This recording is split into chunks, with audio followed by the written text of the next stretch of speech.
बच्चों in the last class we have discuss some question around 45 questions हमारे हो गए थे related to solution and colligative properties. हमको 100 क्वेश्चन तक का टारगेट है हमारा कि 100 क्वेश्चन तक हमें पहुंचना है। ठीक है, तो कल तक हम लोग कंप्लीट कर लेंगे ये सॉल्यूशन एंड कॉलिगेटिव प्रॉपर्टीज।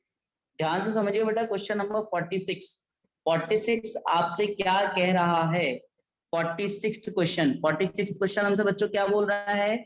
46 हमसे कह रहा है N aqueous solution of methanol in water has a vapour pressure. अगर एक्वस सॉल्यूशन बना दिया गया यानी कि मेथनॉल का एक आपने मेथनॉल में एक्वस सॉल्यूशन बना दिया, वाटर डाल दिया आपने, ठीक है, तो वेपर प्रेशर जो होगा aqueous solution of methanol in water has a vapour pressure equal to that of water या equal to that of methanol या more than that of water and less than that of water. ठीक है, तो इस question में बेटा क्या answer होना चाहिए, क्या होना चाहिए, मेथनॉल के अंदर अगर आप वाटर डाल दोगे, ठीक है, तो वो हमारे पास क्या वाटर के वेपर प्रेशर से CH3OH बेटा आपने डाल दिया जब ओनली वाटर था, और एक केस में बेटा ओनली मेथनॉल था, और एक केस में बेटा मेथनॉल के साथ वाटर हो चुका है, मेथनॉल के साथ वाटर आ चुका है। अब आप जानते हो कि अगर वाटर आएगा, ठीक है, तो क्या इसका वेपर प्रेशर, बात कर रहा है कि इसका वेपर प्रेशर क्या इसके बराबर हो सकता है, बिल्कुल नहीं। क्या इसके बराबर हो सकता है, बिल्कुल नहीं हो सकता है। अब बाकी दो ऑप्शन में कह रहा है कंपैरेटिवली, बाकी दो ऑप्शन में कह रहे हैं क्या ये वाटर से ज्यादा बढ़ जाएगा वेपर प्रेशर, क्या ये वाटर से ज्यादा बढ़ जाएगा, क्या ये वाटर से ज्यादा कम हो जाएगा। तो बेटा याद रखना कि यहाँ पर वेपर प्रेशर जो है बढ़ जाएगा, मोर देन हो जाएगा बेटा वाटर से वेपर प्रेशर कुछ ना कुछ बढ़ जाएगा, कम नहीं होगा। यहाँ पर फोर्स ऑफ अट्रैक्शन डिक्रीजेस।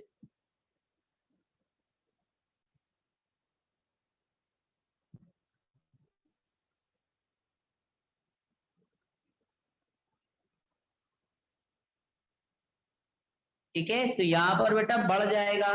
कई लोगों को लग सकता था कम हो जाएगा, बट कम नहीं होगा बेटा वाटर के कंपैरेटिवली, ये हमारे पास कुछ ना कुछ बढ़ जाएगा वेपर प्रेशर, क्योंकि एथनॉल जो आपका मेथनॉल है बेटा, मेथनॉल के अंदर जो हमारे पास हाइड्रोजन बॉन्डिंग होगी वो उतनी अच्छी नहीं होगी एज कंपेयर टू जो वाटर के अंदर हाइड्रोजन बॉन्डिंग होगी। ठीक है, तो ये बात आपको याद रखना है, स्क्रीनशॉट ले लेना इसका। नेक्स्ट क्वेश्चन देखिए बेटा, नेक्स्ट क्वेश्चन ये एक न्यूमेरिकल है, कह रहा है कि आपके पास 5 ml, मतलब अलग अलग चीजें हम मिक्स कर रहे हैं, मिक्सिंग का केस है बेटा। 5 ml बेटा आपके पास NH, ये NHCl नहीं होना चाहिए, ये NH4Cl होना चाहिए। ठीक है, ये हमारे पास NH4Cl या 5 ml, ये ऐसा है, रुको मैं इसका करेक्शन कर दूं बेटा, ये ऐसा टर्म लिखा हुआ है क्या रीतु को क्या,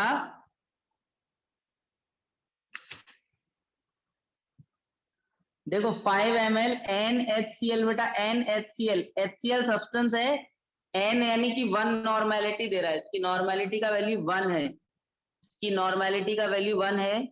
यहाँ पर दूसरा कंटेनर, मतलब ये कंटेनर हो गया जिसमें 5 ml HCl है जिसकी नॉर्मेलिटी 1 है।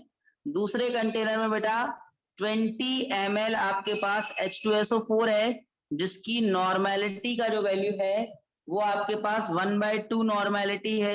ये दूसरा कंटेनर हो गया।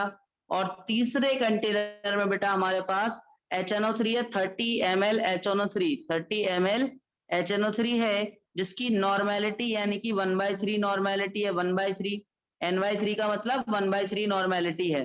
तो ये आपसे कह रहा है कि जब इनको कंटेनर में डाला गया होगा, अब इनको जब एक कंटेनर में डाला गया होगा तो नॉर्मेलिटी कितनी आएगी, तो नॉर्मेलिटी अगर रिजल्टिंग की हमको निकालना है तो रिजल्टिंग के लिए बेटा नॉर्मेलिटी, मैंने आपको मोलैरिटी ऑफ मिक्सिंग बताया था, यहाँ पर नॉर्मेलिटी ऑफ मिक्सिंग बता रहा हूँ। नॉर्मेलिटी सेम तरीके से बेटा सॉल्व करेंगे जिस तरीके से हम लोग मोलैरिटी ऑफ मिक्सिंग सॉल्व करते हैं, in a similar way we will solve normality of mixing.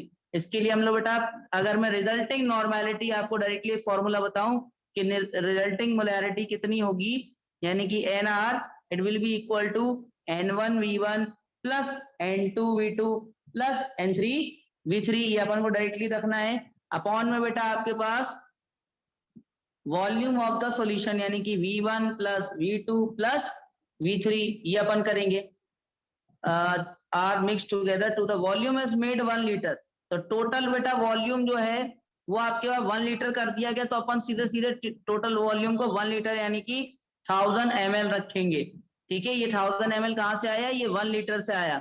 तब आपके पास N1 का वैल्यू पहले के लिए 1 है, V1 का वैल्यू बेटा 5 है, दूसरे के लिए आपके पास 20, सेकेंड वाले के लिए बेटा आपके पास 20 इंटू और कितना है 1/2 प्लस 30 इंटू 1/3 अपॉन में बेटा टोटल 1000। ठीक है, तो ये कितना जाएगा 5 प्लस या आपके पास 10 टाइम्स 5 प्लस 10 प्लस या आपके पास 10 टाइम्स, ये भी 10 टाइम्स अपॉन में बेटा 1000। तो आप इसको सॉल्व कर लेना। लास्ट टाइम 43 तक करवाया था, नहीं 44 नहीं करवाया था, बता दे रहा मैं 44 क्वेश्चन। फिर ये आपके पास बेटा हो जाएगा 25 बाय 1000, 25 बाय 1000। ठीक है,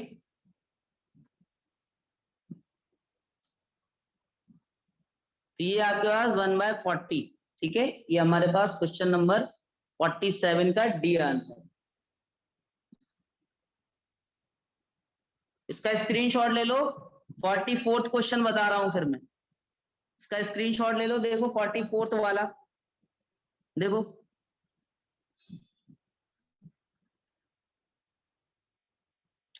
फोर्टी फोर में कह रहा है कि the number of moles of the solution at 24 degree Celsius is 2.5 atm। Number of moles of solution at 24 degree Celsius. अच्छा, ये मैंने कहा तो था, ये बेटा इसमें ये गलत लिख गया, ये क्वेश्चन ही गलत आ गया था। इसमें बेटा ये होना चाहिए कि the number of moles of the solution पर लीटर, इसमें ऑप्शन भी गलत है, ये ऑप्शन भी गलत है। 44 क्वेश्चन ही को छोड़ दो, क्वेश्चन ही रॉन्ग हो गया ये।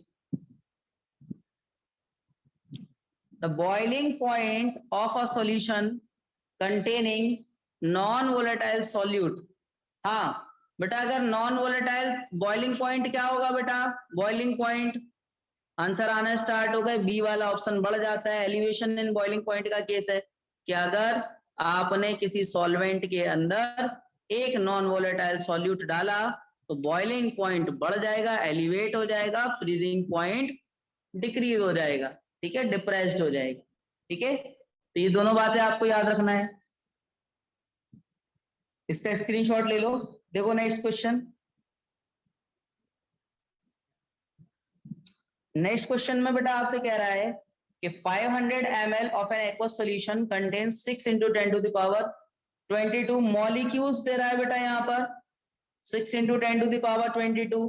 तो मोल्स निकाल सकते हैं हम लोग, मॉलिक्यूल्स। हाँ आशी, क्या हो जाएगा, molecules upon Avogadro number 6 × 10⁻22 upon Avogadro number 6 × 10⁻23। ठीक है, इसको अपन डिवाइड करेंगे तो ये आपके पास कैंसिल हो जाएगा, ये आपके पास 6 से 6 कैंसिल हो जाएगा, 22 और 23 बेटा बचेगा 10⁻22 माइनस 23 से 10⁻1, ये मोल्स आ गए। But we have to calculate molarity, moles of solution by volume. हाँ, 10⁻⁻1 10⁻⁻1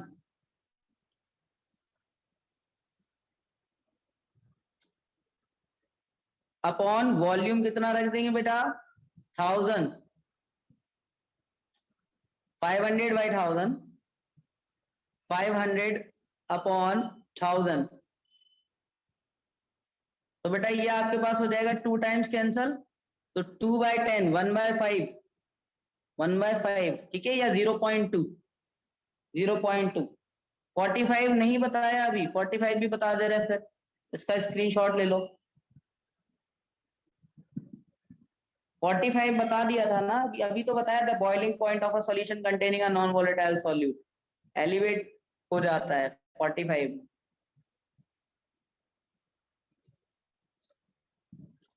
स्क्रीनशॉट ले लिया। नेक्स्ट क्वेश्चन देखो। नेक्स्ट क्वेश्चन में बेटा आपसे कह रहा है कि अगर NaCl को ऐड कर दें आइस में, अगर NaCl को आइस में ऐड कर दें तब बेटा क्या होगा? मेल्टिंग पॉइंट आइस का क्या हो जाएगा? मेल्टिंग पॉइंट बेटा क्या हो जाएगा, बोलो जल्दी। अगर हम लोग NaCl को आइस में डाल दें, आइस में डाल दें तो क्या हो जाएगा बेटा? मेल्टिंग पॉइंट उसका, melting point option number be decrease हो जाएगा, डिक्रीज हो जाएगा बेटा। ये एक नॉन वोलेटाइल सॉल्यूट को आप एक सॉल्वेंट के अंदर ऐड करोगे तो आप जानते हो कि मेल्टिंग पॉइंट का मतलब ये फ्रीजिंग पॉइंट जो है वो पहले से और ज्यादा बेटा क्या हो जाएगा? मेल्ट, मतलब जितने पे ये हो रहा होगा अभी ये मेल्ट थोड़ा सा हमारे पास बाद में होगा, मेल्टिंग पॉइंट डिक्रीज हो जाएगा, ठीक है। स्क्रीनशॉट ले लो इसका।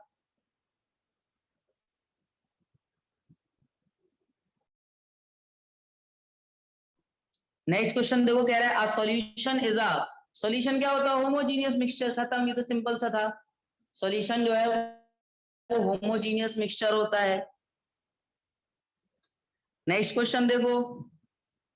नेक्स्ट क्वेश्चन में बेटा आपसे कह रहा है आइडल सॉल्यूशन किस लॉ को फॉलो करता है बेटा? ओनली राउल्ट्स को, हेनरी लॉ से उसका कोई लेना देना नहीं है।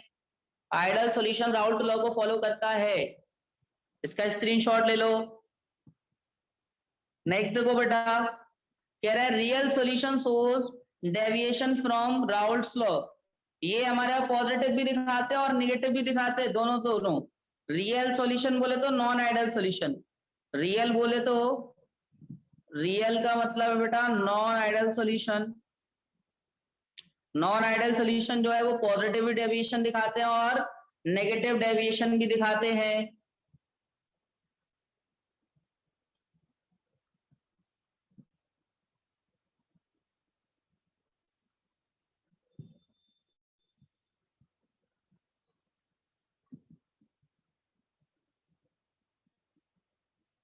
अब बेटा नेक्स्ट क्वेश्चन देखो। Next question, if RBC is placed in 0.91% NaCl solution, इसका आंसर बायो वालों दो जरा क्या होगा? बायो वाले इसका आंसर क्या होगा? Shrink, swell, neither shrink nor swell. Bio वालों जल्दी आंसर दो, इसका क्या होगा? इंफॉर्मेशन है ये बेटा इंफॉर्मेशन है, जल्दी बोलो बेटा क्या होगा इसका आंसर? बायो वाले गूगल करने लगे होंगे कि क्या होना चाहिए आंसर। आंसर आया, बायो वालों का आंसर आया ए, बहुत बढ़िया। आरबीसी 0.91% NaCl के साथ कैसा सॉल्यूशन होता? कैसा सॉल्यूशन होता? हाइपर, हाइपो या आइसो? कैसा होता है? 0.91%, 0.91% NaCl है। सर क्वेश्चन नंबर 52 दिखा दो। 52 में क्या था? बहुत सिंपल था वो तो। ये जल्दी स्क्रीनशॉट लो 52 का, साथ साथ चलते चलो। आंसर नहीं आ रहे हैं बच्चों के, सही आंसर नहीं आ रहे। 0.91% अगर NaCl है और आपके पास बेटा आरबीसी, बेटा आरबीसी रेड ब्लड जो भी बोलते हैं उसको, जो भी इसको बोलते हैं बेटा आरबीसी को याद रखना कि दीज आर आइसोटोनिक सॉल्यूशन। ये आपस में क्या है बेटा? Isotonic solution. ये इंफॉर्मेशन जिसको नहीं पता थी ये बात लिख लेना कि दीज आर आइसोटोनिक सॉल्यूशन। एक बच्चा बोल रहा है hypertonic, these are isotonic solution. कुछ नहीं होगा इधर, नाइदर श्रिंक नॉर स्वेल। कुछ नहीं होगा, चेंजेस नहीं आएंगे क्योंकि इनके vapour pressure sorry osmotic pressure same है।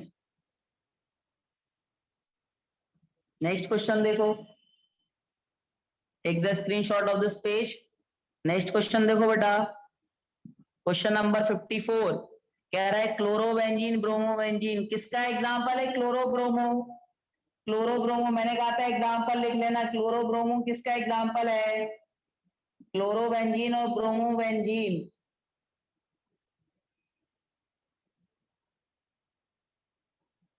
आइडल सॉल्यूशन का सही आंसर है क्योंकि यहाँ पर किसी में डिफरेंट तरह का इंटरेक्शन है ही नहीं। क्लोरोबेंजीन ब्रोमोबेंजीन,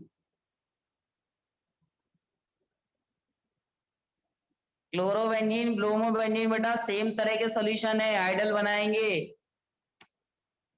इंटरेक्शन नहीं होगा। पहले में जितना था बाद में उतना था, और आफ्टर मिक्सिंग मतलब पहले दूसरे में जितना इंटरेक्शन था, ए इंटरेक्शन बी इंटरेक्शन और ए बी इंटरेक्शन सेम रहेंगे।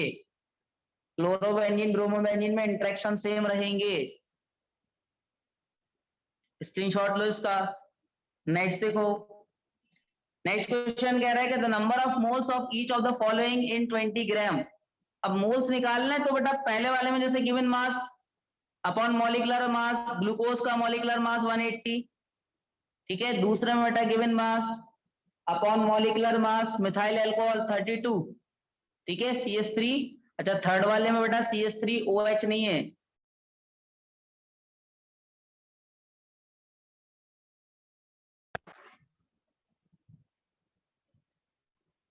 थर्ड वाले में बेटा क्या है? CH3COH given mass upon molecular mass, given mass upon molecular mass, ठीक है। CH3COH 60 होता है बेटा हमारे पास, ठीक है। तो ये तीनों का बेटा आप मोल्स निकाल सकते हो ना, इसकी कैलकुलेशन आप खुद कर लेना। अब आप इसमें ना ऐसे सोच सकते हो कि न्यूमरेटर सेम है, जिसका डिनोमिनेटर बेटा सबसे बड़ा उसका वैल्यू लोएस्ट होना चाहिए। इसमें फिर देख लो बेटा, इसमें ना आपको कैलकुलेशन करने की नीड नहीं है कि आप पूरी कैलकुलेशन करो। न्यूमरेटर अगर ग्रेटर है तो वैल्यू सबसे लीस्ट होना चाहिए। पहली वैल्यू सबसे लीस्ट कौन सी हो सकती है? 0.111, ठीक है, बात समझ में आ रही। इसके बाद अब देखो 0.625 और 0.333, तो बेटा हमारे पास थर्ड वाले का वैल्यू जो है वो छोटा होना चाहिए। ये हमारे पास बेटा थर्ड वाले का वैल्यू 0.625, सॉरी थर्ड वाले का वैल्यू आपका 0.333, ठीक है। तो ये होना चाहिए थर्ड वाले का 0.333, इसका आंसर आएगा सी। यहाँ पे कैलकुलेशन की नीड नहीं थी, यहाँ कैलकुलेशन की नीड नहीं थी। ये आपके पास N1 हो गया, ये N1 हो गया, ये N2 हो गया और ये N3 हो गया। मैं अगर आपसे कहूं कि N1 जो है वो लीस्ट होगा हमारे पास, फिर N3 होगा, फिर N2 होगा। अब ऑप्शन देख करके मिला लो कि सबसे छोटा फिर उससे बड़ा, मतलब N3 जो है हमारे पास सेकेंड नंबर वाला जो है बड़ा होना चाहिए। आप चाहते तो कैलकुलेशन भी कर सकते थे, दो की कैलकुलेशन कर लेते तो भी आंसर आ जाता, बट आप इस तरीके से भी इसको सोच सकते थे। आंसर नंबर सी, स्क्रीनशॉट ले लो इसका।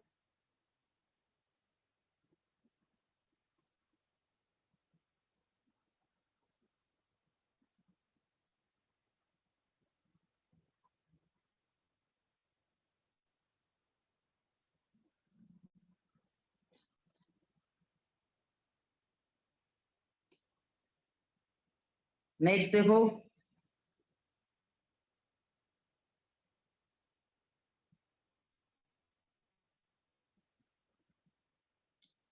Increase of temperature of an aqueous solution will cause.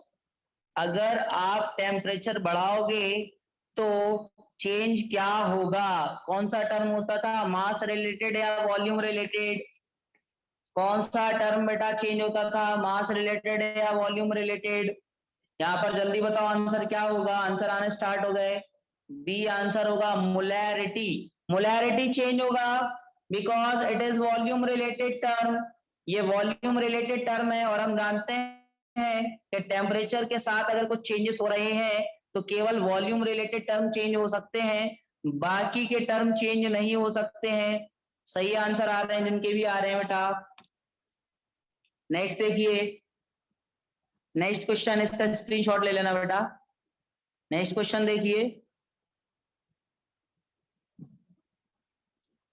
in cold countries glycol is added to water in car radiator during winter it results, क्या होगा बेटा? क्या ये देखो, क्या इसका आंसर हो सकता है? बस एक आंसर 50-57 में बेटा आंसर ए या डी में से हो सकता है, बस बाकी से कोई लेना देना नहीं है हमको। 57 वाले में बेटा ए या डी। अब क्या होगा? ग्लाइकॉल, ग्लाइकॉल क्यों ऐड किया जा रहा होगा बेटा ठंडी वाली जगह पे? कि हमारे पास वाटर जो हम लोग कार रेडिएटर में डालते हैं कूलिंग के लिए, तो बेटा हमारे पास वो वाटर फ्रीज ना हो, ठीक है? तो हमारे पास और उसका फ्रीजिंग पॉइंट क्या हो जाए? और लोअर हो जाए। आंसर नंबर डी है इसका।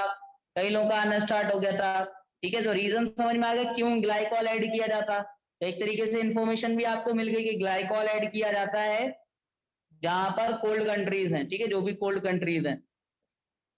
इसका स्क्रीनशॉट ले लो 57 का जल्दी से।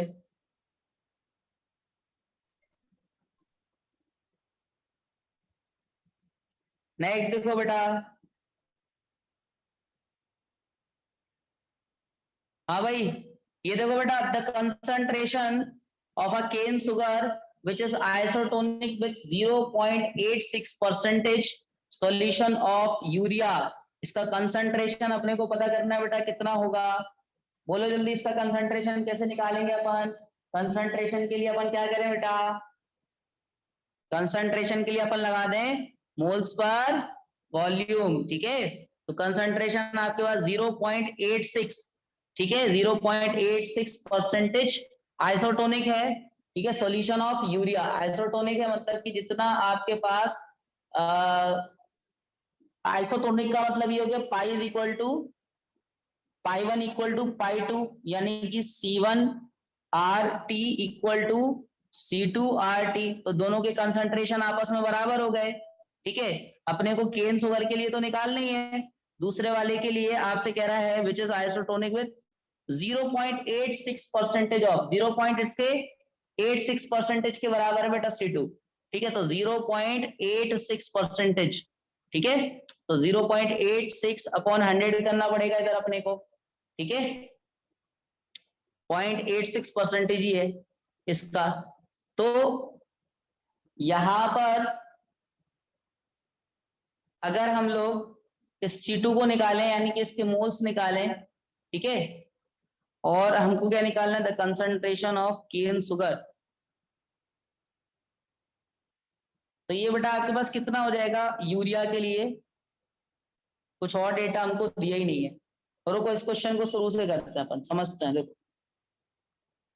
सबसे पहले केन सुगर को छोड़ो, अपन सीधे सीधे सुक्रोज वर्ड यूज करते हैं। C12H22O11, ठीक है?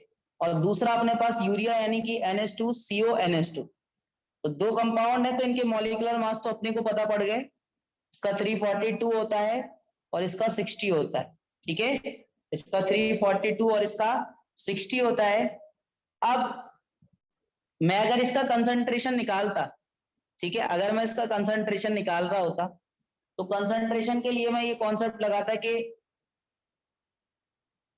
वेट ऑफ मोल्स की जगह मैं वेट ले रहा हूं, वेट ऑफ केन सुगर, ठीक है? इसका वेट मैं W1 मान रहा हूं, ठीक है? और इसका वेट मैं W2 मान रहा हूं, इसका वेट मैं W2 मान रहा हूं, ठीक है? इसका वेट W2 मान लिया मैंने। तो अब W1 upon molecular mass 342 multiplied by volume. अब वॉल्यूम अपने को लेट करना पड़ेगा बेटा, यहाँ पर वॉल्यूम हम लोगों को लेट करना पड़ेगा। चलिए हम लोग लेट कर लेते हैं कि 1 लीटर की बात हो रही होगी, क्योंकि हमको पता ही नहीं है, ठीक है? 1 लीटर की बात हो रही होगी तो हमको पता ही नहीं है। तो अगर मैं इसमें दूसरे वाले का C2 निकालता हूं, कंसंट्रेशन निकालता हूं, तो बेटा वो हमारे पास कितना आ जाएगा? ये आपके पास आ जाएगा W2 अपॉन 60 इंटू, ये आपके पास कितना हो जाएगा 1। अपन ने 1 मान लिया क्योंकि और कोई इंफॉर्मेशन नहीं दी थी, तो हम लोगों ने 1 मान लिया, ठीक है? अब क्योंकि ये क्या कह रहा है हमसे? ये कह रहा है कि C1 जो है वो 0.86 है किसका, C2 का, यानी कि W1 अपॉन 342 इक्वल टू, ये 0.86 लिखा है ये, ठीक है। तो 0.86 इंटू C2 आपके पास क्या हो जाएगा, W2/60, ठीक है। अब यहां से अगर अपन पॉइंट हटाएंगे तो 0 वगैरह बढ़ जाएगा, तो आपके पास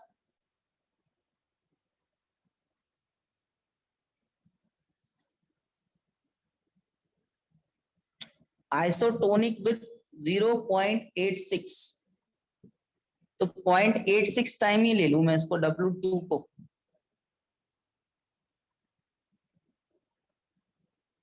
फिर भी कंसंट्रेशन अपने से ऐसे नहीं निकलेगा कि मोल्स या W1 अपॉन,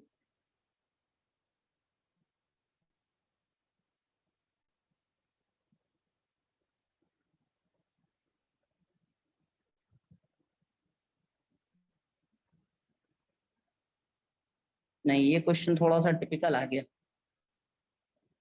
रुको।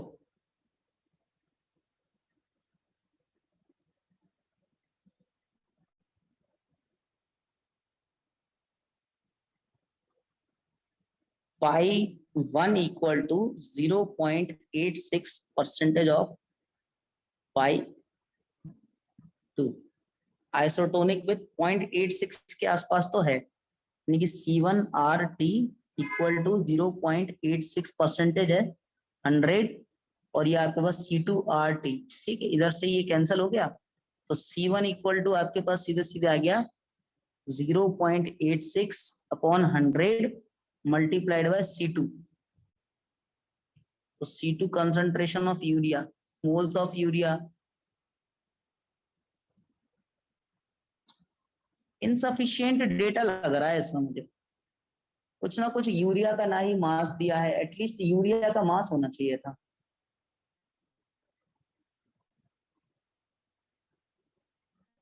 इसका स्क्रीनशॉट ले लो, इसको अपन देखेंगे बाद में, ठीक है, टाइम वेस्ट नहीं करते इस पे, या तो कुछ डेटा इनसफिशिएंट होगा या फिर शायद मैं ही गलत कर रहा हूँ, मुझे ऐसा लग रहा है कि इसमें यूरिया और केन शुगर के मास के बीच में कुछ ना कुछ रिलेशन होना चाहिए, या आइसोटोनिक वर्ड की जगह यहाँ पर परसेंटेज W/W होना चाहिए, तो ये आंसर आ सकता है।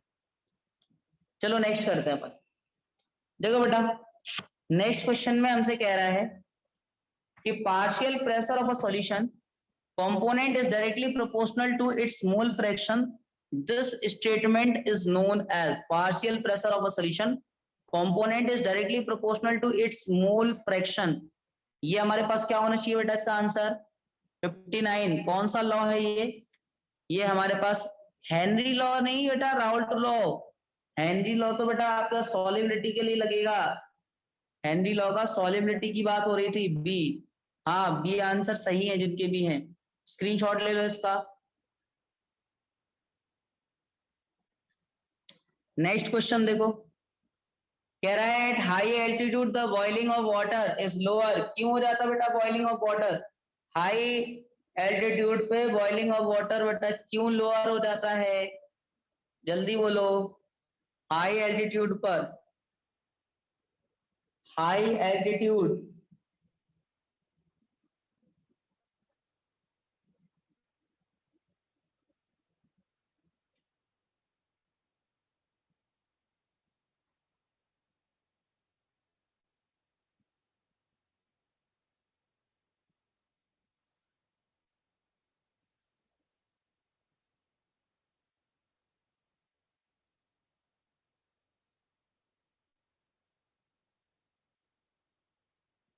एयर प्रेशर, एटमॉस्फेरिक प्रेशर नहीं बेटा, एयर प्रेशर, एयर प्रेशर। सभी लोग इसमें आंसर दे रहे हैं, सभी लोग इसमें आंसर दे रहे हैं कि ए होना चाहिए। देखो एयर प्रेशर बढ़ता जाएगा जैसे जैसे अपन ऊपर जाएंगे, बात समझ में आ रही, यहाँ पर एयर प्रेशर हमारे पास, एयर प्रेशर कम होता जाएगा, एयर प्रेशर लोअर होता जाएगा, ठीक है, एयर प्रेशर। हायर एल्टीट्यूड पर लोअर एटमॉस्फेरिक प्रेशर होता है, बिल्कुल सही बात है, ठीक है। और जितना ज्यादा आप हायर अप जाओगे वहां पर एयर प्रेशर आपका लोअर होता जाएगा। और अगर लोअर प्रेशर आपका हो गया, एयर प्रेशर लोअर हो गया, तो बॉइलिंग पॉइंट जो होगा, बॉइलिंग पॉइंट, ठीक है, वो आपके पास बॉइलिंग पॉइंट जो है लोअर टेम्परेचर पर लो हो जाता है, ठीक है। लोअर टेम्परेचर पर उसका बॉइलिंग पॉइंट क्या हो जाता है बेटा, लो। तो ये भी एक इंफॉर्मेशन थी कि हायर एल्टीट्यूड पर बेटा एटमॉस्फेरिक प्रेशर लो हो जाता है, ठीक है। हायर एल्टीट्यूड पर एटमॉस्फेरिक प्रेशर जो है वो लोअर हो जाता है, जिस वजह से एयर प्रेशर जो है वो ऑल्सो लोअर हो जाता है। तो बॉइलिंग ऑफ वाटर जो है बेटा वो हमारे पास टेम्परेचर लोअर होने की वजह से लो हो जाता है, ठीक है। स्क्रीनशॉट ले लो इसका। इस तरह के क्वेश्चन में आप गड़बड़ कर सकते हो। नेक्स्ट देखो बेटा, कह रहा है एक्वस सॉल्यूशन है, फ्रीजिंग पॉइंट बेटा इसका अपने को दे रहा है -0.186 degree Celsius. The elevation of the boiling point of the same solution, delta TV अपने को निकालना है। The freezing point, the boiling point of the same solution. अच्छा, एलिवेशन मतलब अपने को के एफ के बी दोनों दे रहा है। हम जानते हैं कि डेल्टा टीवी का वैल्यू अपने को पता है के बी इंटू एम है। देखो यही एक नया फॉर्मूला जनरेट होने वाला है। और डेल्टा आपके पास टी एफ का वैल्यू आपके पास के एफ इंटू एम था। और अगर इन दोनों को डिवाइड कर दिया तो मोलैलिटी से मोलैलिटी आपकी कैंसिल हो जाएगी, यानी कि delta TV upon delta T F. अपने को डेल्टा टीवी निकालना है, ठीक है। चलिए डेल्टा टीवी इक्वल टू हो जाएगा डेल्टा टी एफ इंटू के बी बाई के एफ। सबसे पहले तो ये फॉर्मूला आपकी नोटबुक में आ जाए, के बी इंटू के एफ। ये आप लोग बेटा लिख लेना इस फॉर्मूले को, अगर अभी आप नोटबुक लेके नहीं बैठे हो तो ये आप लिख लेना इस फॉर्मूले को। ये नोट करना है, याद रखना, ये आपको नोट्स में डालना है, ठीक है। नोट्स में डालना है इस फॉर्मूले को। आप डायरेक्टली वैल्यू रख दो यहाँ पर, जो भी वैल्यूज हैं यहाँ पर, कि 0.186, ठीक है, इनटू में के बी 0.512 अपॉन 1.86, ठीक है। इसको आप कर लेना 1.86, मतलब एक चीज तो कैंसिल ही हो रही है, पॉइंट हटाओ तो 2 जीरो, 3 जीरो नीचे और ऊपर 2 जीरो बढ़ेंगे, ठीक है। बाकी 186 कैंसल हो जाएगा। 0.512 इंटू 10⁻⁻1 यानी कि 0.0512, ये इसका आंसर हो जाएगा, ठीक है। 0.0512। कैलकुलेशन भी इजी थी क्योंकि डेटा सिमिलर टाइप का दिया हुआ था। स्क्रीनशॉट ले लो इसका।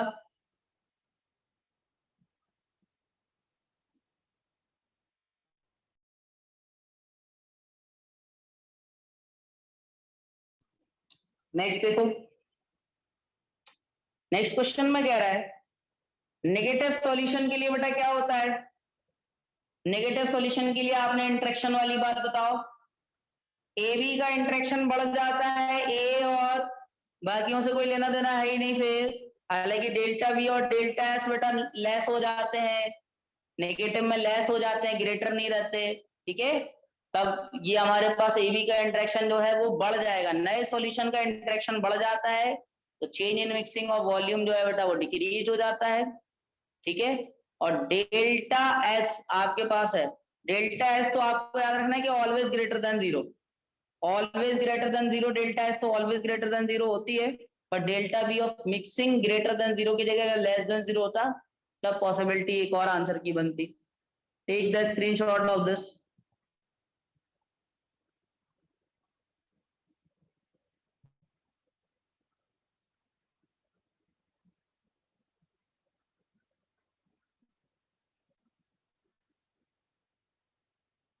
इसका आंसर ए नहीं होगा, क्यों नहीं होगा नेहा?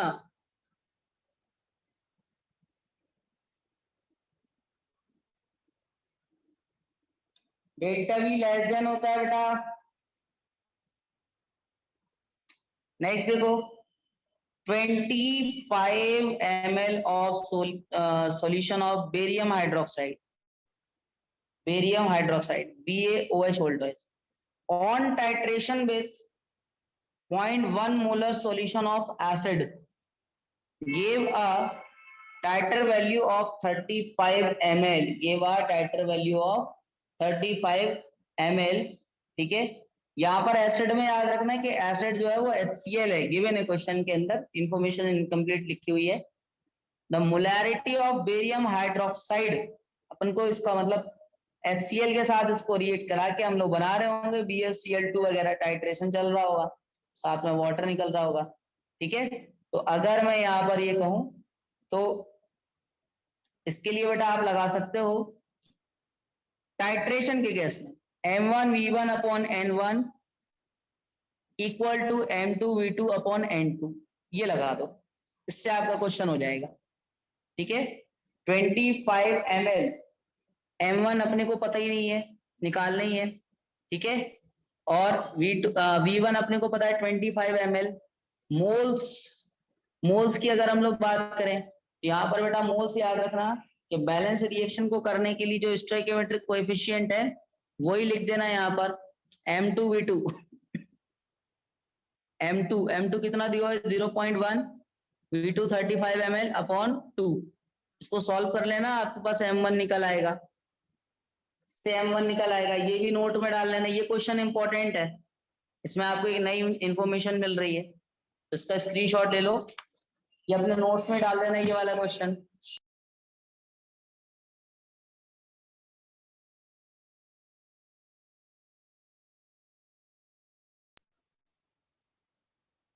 नेक्स्ट देखो बेटा, नेक्स्ट क्वेश्चन में कह रहा है कि if liquids A and B form an ideal solution, form word है ये, यहाँ पे लिखा हुआ है फॉर्म एन आइडल सॉल्यूशन। ठीक है, अगर A और B आइडल सॉल्यूशन बना लेंगे तो enthalpy of mixing zero, entropy of mixing zero नहीं होती है, ग्रेटर देन जीरो होती है। फ्री एनर्जी ऑफ मिक्सिंग बेटा less than zero, free energy as well as the entropy of mixing zero नहीं। ऑप्शन नंबर हमारे पास केवल एंथैल्पी डेल्टा H जीरो होता है, डेल्टा H जीरो होता है, डेल्टा एस तो ग्रेटर ही लेके चलना है और डेल्टा जी हमेशा लेस देन जीरो लेके चलना है। तो इसका आंसर था अपने पास ए। क्वेश्चन नंबर 63 फिर से दिखा दें तो 63 का स्क्रीनशॉट लो, जल्दी करो। ये रहा 64, इसका भी स्क्रीनशॉट ले लो।